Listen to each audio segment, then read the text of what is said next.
found the place of arcing. If you look in there, you can see the burnt spots. That's where the arc's being generated from the magnetron, which is right here. Meaning the magnetron is still good, the microwave oven transformer as well, the little circuit too, and everything else is cool. So now I'm going to gut this thing. I'm going to set the camera on the tripod first.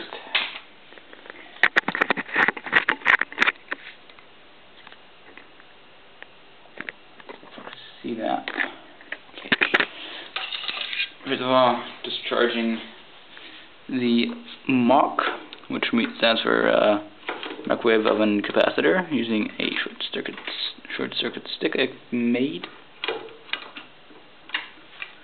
Okay, this is a dual-ended Jesus stick. Pretty much use that to discharge capacitors up to 60,000 volts. And yeah, it's pretty fun. So yeah, first of all I'm going to unplug that thing. I started unplugged from the wall, but I was still unplugged into the extension cord. Do not like it when things are plugged in. So first of all I have to put this back into view. I am going to put this back a little. Actually have some space to go. Okay. So pretty much a microwave is an RF transmitter or microwave transmitter consisting of an RF tube, which is magnetron right here. It's powered by the plate supply, which is the microwave oven transformer, which is slightly magnetic right now, the microwave oven capacitor, and diode. Capacitor and diode form a doubler circuit, which bump up the voltage to 4,000 volts, and the microwave oven transformer also houses the filament windings for the magnetron, which are about 4 volts. Right here is a fan for cooling the magnetron, because that thing gets hot, and it gets hot fast.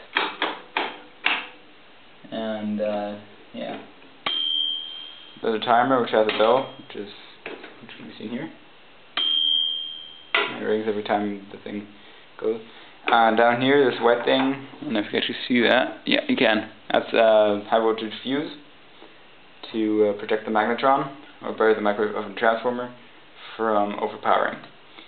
Then over here is a filter system, which filters out any non-wanted oscillations and stuff in the 50 Hertz power line. Yes, I say 50 Hertz because I'm not in America, or do not have a 60 Hertz connection, which sucks.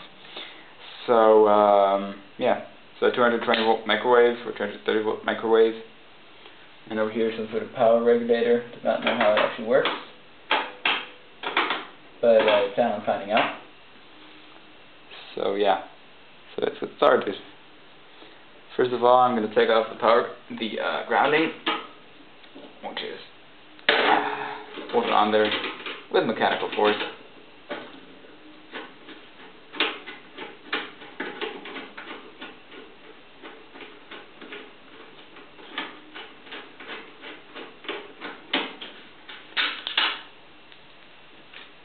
And if any one of you is wondering what these guys are, those are thermal fuses. They go when the magnetron overheats, or the RF channel or airflow channel overheats. And the arc inside there would pretty much overheat the thing darn fast. Okay, just disconnecting everything from the filter assembly.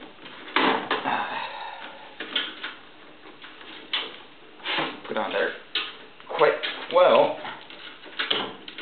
Okay. By the way, usually do not test my microwaves before I disassemble them. I just disassemble them. This is the first because I wanted to see the arcs. I could have put a light bulb in there. No, too late for that. Then I remember where I have to put everything. So next microwave, guys, I'm going to put a light bulb in. Not one of those fucking mercury vapor bulbs, but standard incandescent.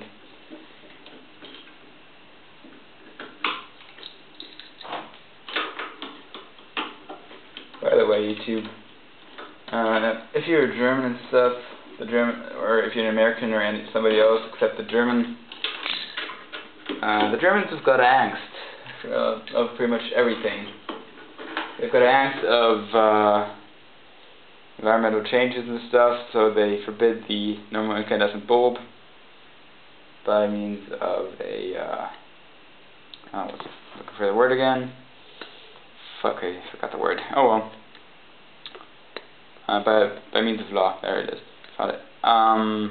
Yeah. That sucks. Because they use incandescent bulbs in Tesla coiling use. So now I finally remember where I got those resistors, because I got those two times now. And those exact same. And I got another filter assembly. If you take apart a microwave, keep these. They're good for Tesla coiling. So, next is the shaded pole motor assembly. And I'm going to show you guys how a shaded pole motor looks in a second. Just have to unscrew it first.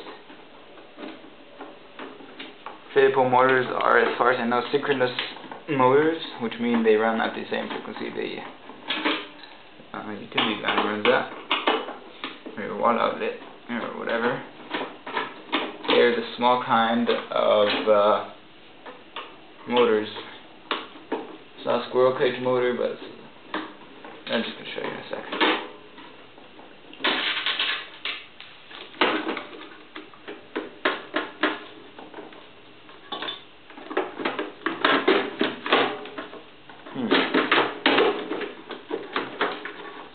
The way out is blocked. Come on, get out of there. Ah, got it.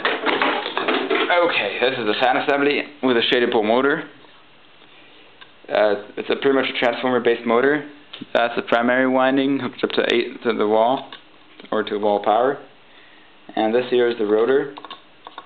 And this is pretty much the stator, or whatever.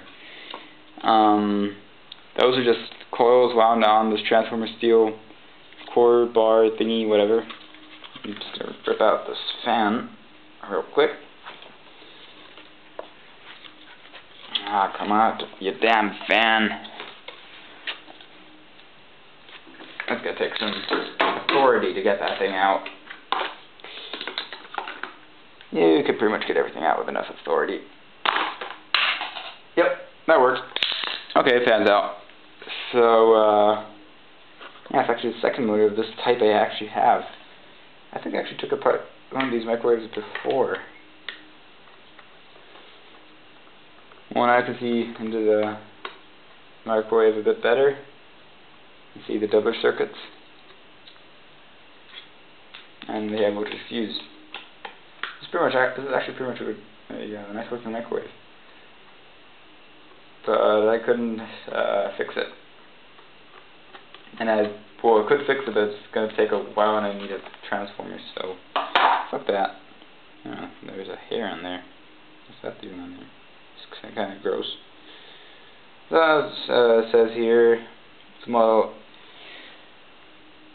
SN08A AC 230 volts, 50 hertz, maximum 20 watts.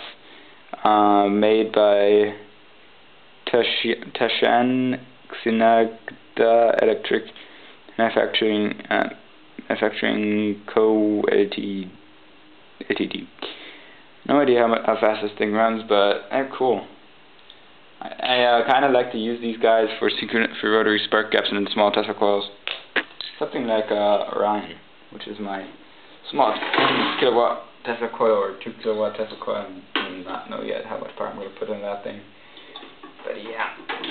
So let's take out the thermal fuse. And that's with the magnetron to see how much damage this thing got.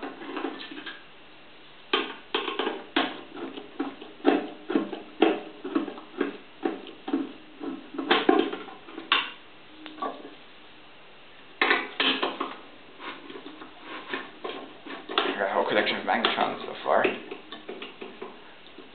Pretty much keep everything from a microwave except the microwave itself. Because you never know when you need these components again. And darn, that screwed in tight. After these screws, need a lot of authority to get out there.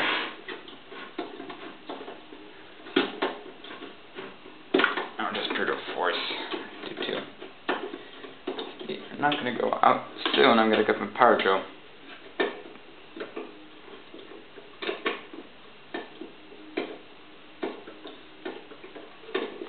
They're screwed in really badly.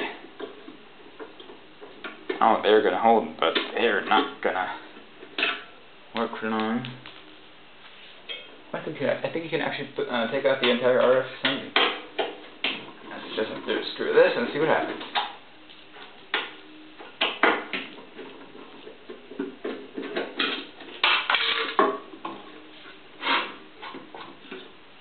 No, I do not think that did anything. Except take out a few screws. Oops.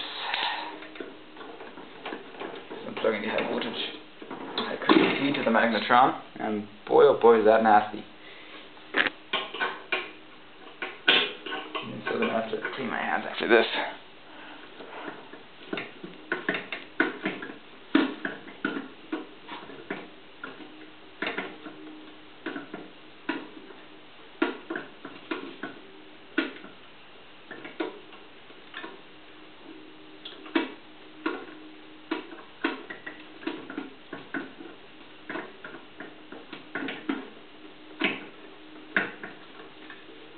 By the way, never try this at home, operating a microwave open, because radiation is dangerous and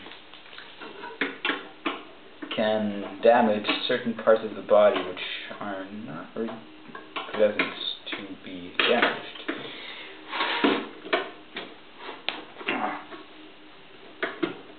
And just to make it short, it can fry your nuts. And you do not want that.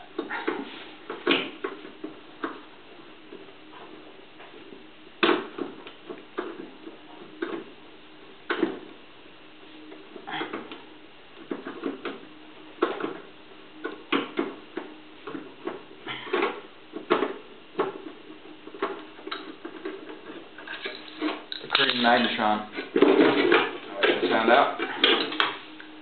Okay. There's actually the light bulb in there, and a pretty darn burnt magnetron head. Taking the flow thing off there.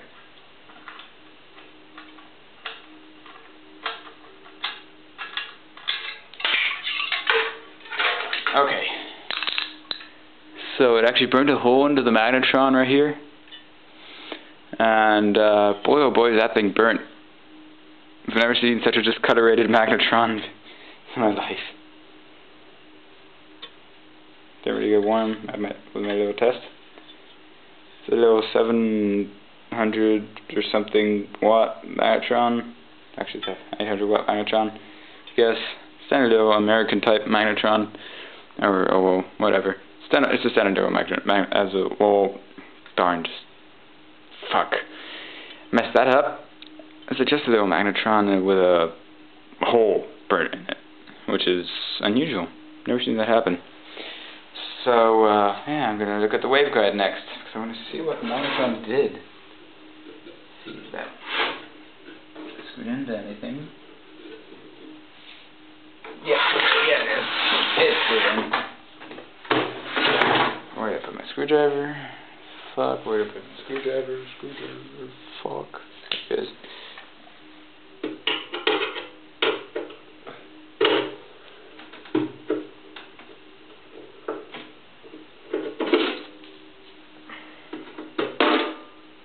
Okay, that's for the waveguide.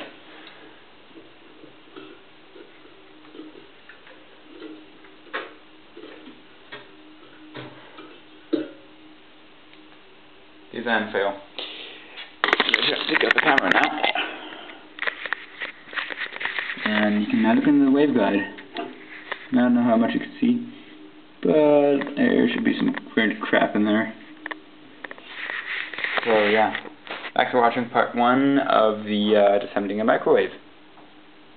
So see you in part 2.